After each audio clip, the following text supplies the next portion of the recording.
It is now our great honor to welcome a true trailblazer in education, science, and public health, Dr. Paula A. Johnson.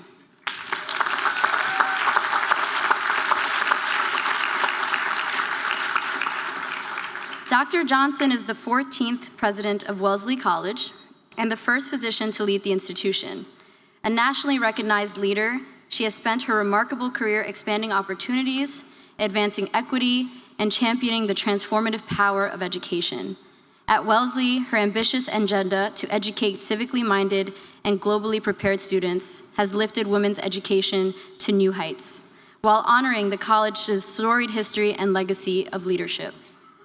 Under Dr. Johnson's leadership, Wellesley has expanded access to higher education, increased support for underrepresented students, and led a groundbreaking transformation of the college's approach to science and global engagement. During her tenure as president, Wellesley has produced more women science PhDs than any of its liberal arts peers, doubled the number of underrepresented minority students pursuing STEM majors, and reimagined the Science Center into a state-of-the-art facility. She also launched the Wagner Centers for Wellesley in the World and the Hillary Rodham Clinton Center for Citizenship, Leadership, and Democracy, creating new pathways for interdisciplinary learning and public impact.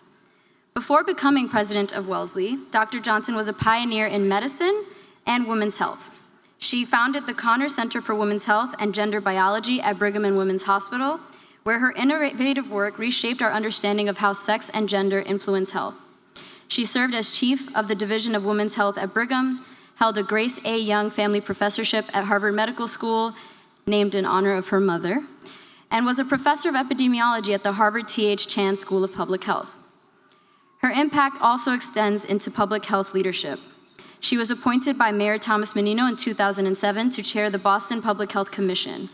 In her decade-long tenure, Dr. Johnson oversaw initiatives that significantly reduced health disparities and expanded affordable housing, and improved care for vulnerable communities.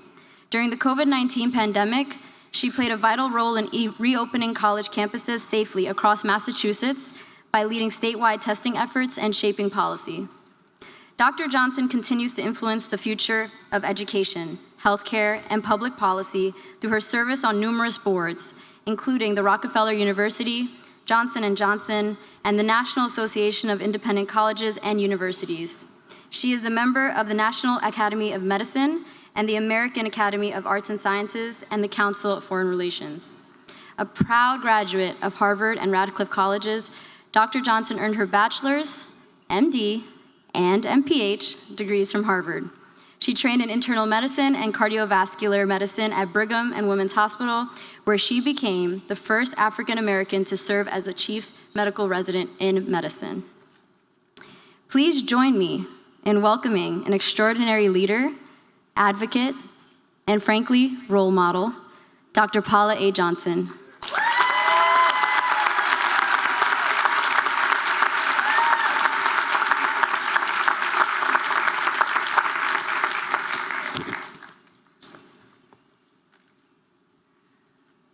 Selena, thank you. Thank you for that really wonderful and generous introduction. And I do want to say, as one New Yorker to another, I am from Brooklyn. Okay. Let me just put my water down. Members of the graduating class, Dean Daly, Dean Ginobili, Dean Chang, faculty, families, and friends, I am so honored to be with you today. Graduates, you have my most heartfelt congratulations on reaching this milestone in your lives. You are physicians, you are dentists, you are scientists. No matter what corner of medicine you choose as your own, you will help heal the world. Now, this is the 40th anniversary of my own graduation from Harvard Medical School. I cannot help but reflect on the ways that medicine has advanced since 1985. When I did my pediatric rotation at Children's Hospital in 1983, I was on what was then called the adolescent unit. was on the general medical service. One of the diseases that we saw in many patients was sickle cell disease. These young people would come into the hospital in crisis, often with damage to their hearts, their kidneys, and their bones. Fast forward to today, we can cure sickle cell disease with gene therapies, which at that point had never been tried in humans. In 1985, heart failure had an extraordinarily high mortality rate. Today, we have new devices, artificial hearts, and new classes of drugs that have prolonged and improved the quality of the lives of so many patients. Back then, there was an early electronic system for retrieving results of blood work, but there was no electronic medical record. The internet was in its infancy, and the world was just coming out of the first artificial intelligence winter, a time of deep disappointment with the progress being made. Today, AI can predict protein folding and disease progression, offer helpful therapy for disorders such as depression, and interpret medical images. Back then, a medical understanding of the complex impact of social and environmental forces on health was only in its early days. And the term health disparities had really not come into use. Today, data science and large population studies tell us how insidious those disparities actually are, so that we have a chance to develop policies and practices to correct them. Much of the positive change in both science and medicine, clinical care, has been well-earned and hard-won. And there's no reason to think that change will do anything but accelerate. However, advances in science and technology are ethically neutral. It takes people of conscience and caring to ensure that powerful tools such as AI and CRISPR gene editing are used for good.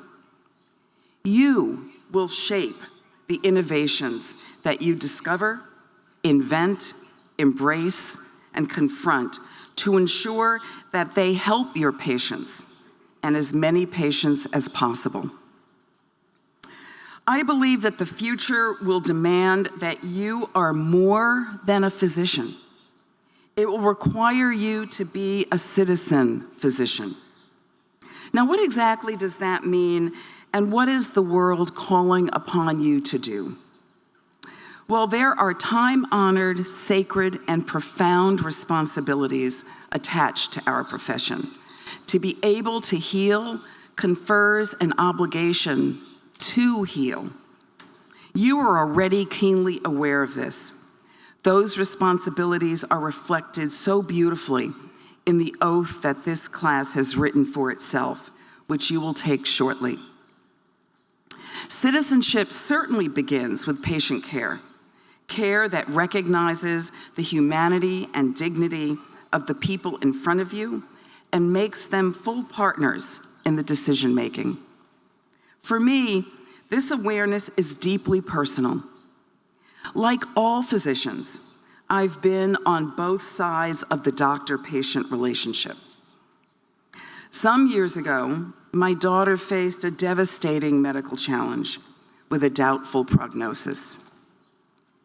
Like anyone in this situation, I threw myself into action, reading, asking questions, seeking out the best specialists, and seeking answers that I knew might not yet exist.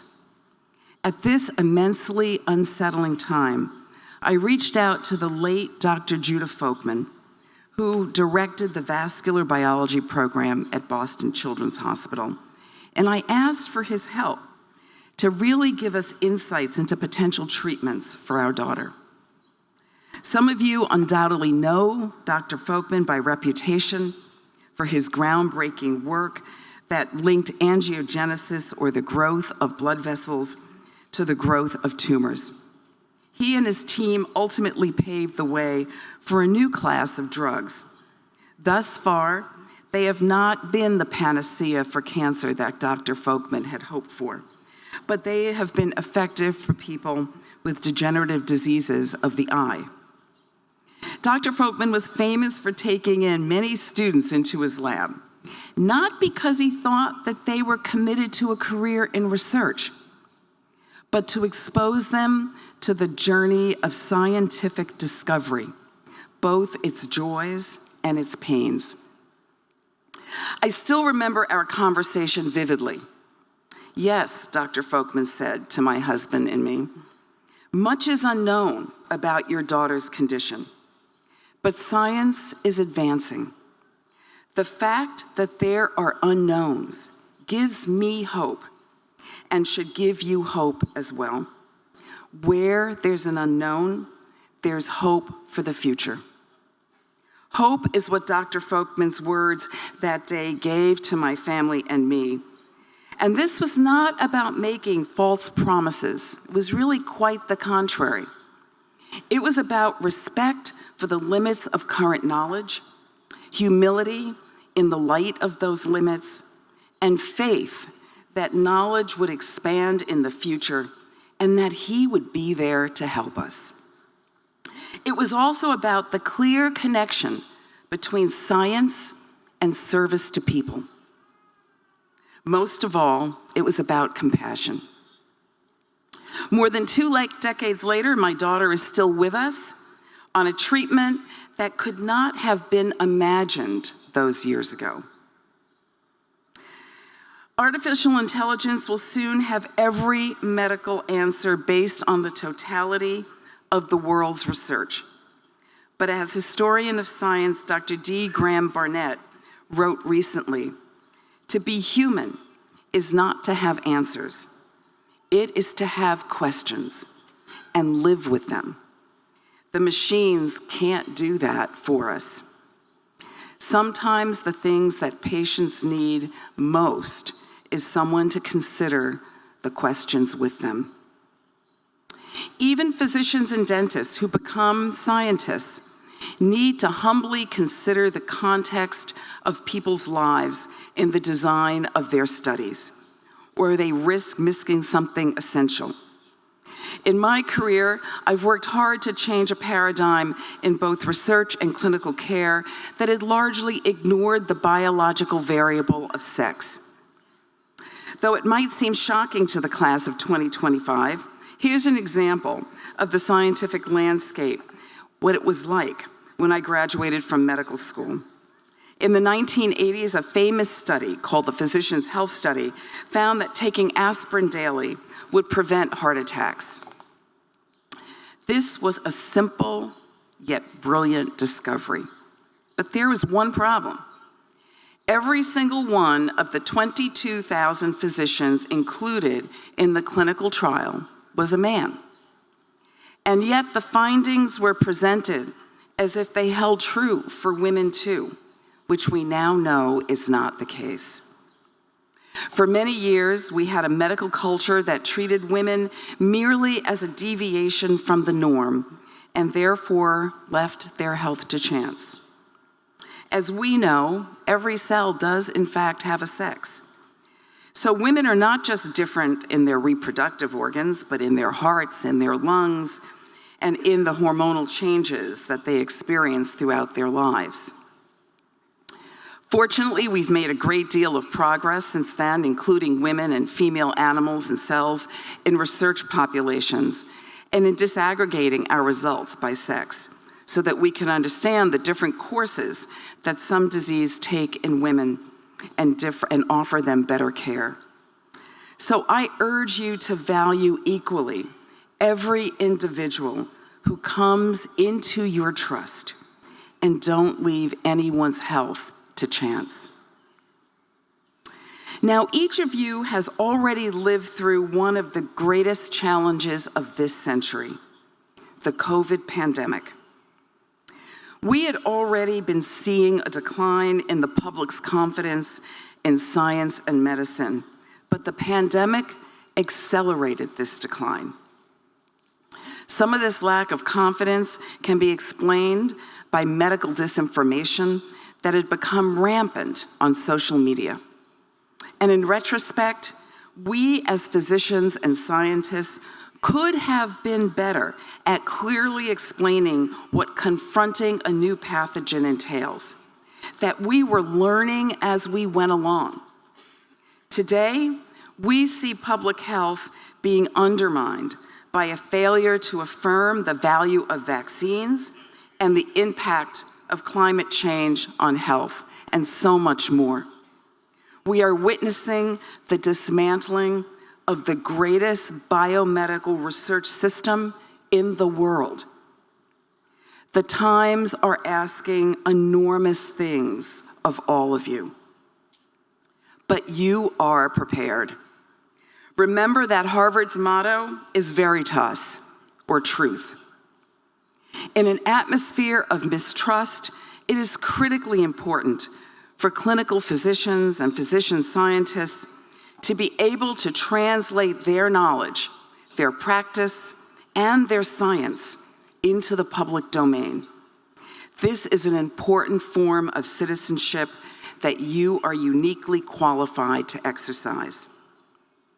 Harvard is fighting hard as we speak, both for the academic freedom that allows the truth to be told, and also for the academic freedom that allows the rigorous pursuit of truth in the first place. It is up to all of us to cherish that academic freedom that allows us to do research on any question unencumbered by government pressure. Remember that no institution or organization has the right to tell you to ignore the evidence or your best judgment. In just a short while, you will pledge to be active agents in pursuit of justice, to empower communities marginalized by society, to acknowledge that medicine operates within an unjust system, and to advocate for systemic change. As physicians, you will inevitably be drawn into social as well as medical questions, and as you try to understand the factors that have shaped your patients' well-being. You will also have the unique power to influence policies that lead to change. I think of the incredibly brave physicians of the civil rights era. One of them was Dr. Jack Geiger, who had what he called an epiphany as a medical student at Case Western Reserve University in the 1950s. He stood on the school steps looking out over the city of Cleveland, and suddenly he understood that the question of who got sick, why they got sick, and what happened to them, these were not just biological phenomena, but social, racial, economic, and political phenomena. He later laughed at himself for thinking that in that moment he had actually invented social medicine, but it was the beginning of his sense that medicine can be an instrument of social change. In 1964, he joined the Medical Committee for Human Rights, which was formed by Northern physicians to offer first aid to civil rights activists in the South in the face of police brutality and mob violence. A year later, the Medical Committee for Human Rights hired my dear friend and mentor, the late Dr. Alvin Poussant, as its full-time Southern field director. Dr. Poussant, who would go on to a long and distinguished career here at Harvard Medical School, at that time was the chief resident in psychiatry at the UCLA Neuropsychiatric Institute when he decided to take the job. His colleagues at UCLA literally thought he was insane. For a promising young Black physician with such illustrious training to risk his life in Mississippi, although I must say, they politely referred to specific psychiatric disorders rather than blanket insanity. And Dr. Poussant did risk his life on marches where demonstrators were gassed, clubbed, and beaten. But these physicians did more than show courage. Because they were keenly aware of the responsibility conferred by their own powers to heal, their mission in the South kept expanding beyond treating the immediate injuries of the demonstrators. Dr. Poussin inevitably began addressing a system of institutionalized racism. His strategy was brilliant. He documented cruelly discriminatory practices in Jim Crow hospitals and clinics and helped to bring them into line with federal law by ensuring that their eligibility for federal Medicare funds hung in the balance. He was so successful that by the early 70s, hospitals in the South were the most integrated institutions in their communities. Like Dr. Geiger, Dr. Poussin was shocked by the appalling conditions in which poor Black Mississippians were forced to live, and provided basic health care for them, helping to inspire the movement towards community health centers. The driving vision was to create affordable clinics for vulnerable people that offered health care, but also health-enabling services such as food, sanitation, and education. One of the first demonstration centers that Dr. Geiger and Dr. Count Gibson opened was in Mound Bayou, Mississippi in 1965, and they prescribed groceries for families with malnourished children. Now, the governor of Mississippi complained to federal officials that Dr. Geiger was misusing government pharmacy funds. Dr. Geiger replied that the last time he had checked his medical textbooks, they said that specific therapy for malnutrition was food. He was allowed keeping up his outstanding work. Today, community health centers in the US serve more than 32 million patients. Time and research have proven the success of this model in reducing health disparities, lowering infant mortality, treating chronic disease, creating jobs, and investment in communities, and cutting costs. But Dr. Geiger's interest in creating the conditions under which individuals can flourish did not stop at our national borders. He was a founding member of two groups that were awarded the Nobel Peace Prize: Physicians for Social Responsibility, which was honored for its work to end the nuclear arms race, and Physicians for Human Rights, which was honored for its work to ban landmines. Another co-founder of Physicians for Human Rights is Dr. Jennifer Leaning, another model for what it truly means to be a global citizen as well as a physician. Trained in emergency room care, Dr. Leaning was rising in medical management at the Harvard Community Health Plan in the 1980s and 90s, when she returned to the academy, joining the faculty of Harvard Medical School and the Harvard T.H. Chan School of Public Health because she wanted more time to teach and write. Dr. Leaning's research focused on public health issues during the devastation of war and forced migrations. She has conducted work during humanitarian crises around the world. She has not just investigated war, but she's also investigated what's called true grace, which is defined as what it is that makes people behave with kindness, even to their enemies, amid wartime violence and degradation.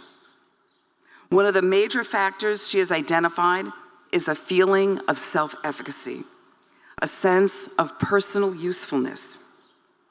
People are simply more likely to help a stranger when they have the skills to do so. Graduates, you are among the most self-efficacious people on the earth. Never forget your power to improve a life or the systems that impact many lives. When asked how healthcare workers in crisis zones can gain trust, Dr. Leaning had the simplest and most practical, yet most noble answer. People have to be reassured, she said, by uniforms and white coats and cleanliness and stability of process and utmost courtesy. As I look back now, Dr. Folkman would have agreed that utmost courtesy is what he gave to me. This is not just a recipe for success in war. It is a recipe for success for all physicians every day, in every office, and in every laboratory, and in every arena, from the local to the global. It is your compassion that made you a physician. It is the thing that your patients need most from you, every day and in every way. It is what your research, if you choose that path, will demand from you, so that you can do your best and most creative work in service to humanity. It is the thing that your fellow citizens of this small planet need most from you. So stay true to that beautiful oath you wrote for yourselves and keep it always as your North Star. Each of you will find your own way to apply your skills and answer your interests. I know you are up to the challenges in front of you, which in many ways are greater than the challenges my generation of physicians faced. You have already been tested in profound ways. I know you will be good to those who rely on you to heal them when they cannot heal themselves. I know you will remain humble, even as you move mountains. Members of the class of 2025, my fellow citizen physicians, congratulations. In the years ahead, I wish you courage, happiness, and the enormous fulfillment of shaping a better world. Thank you.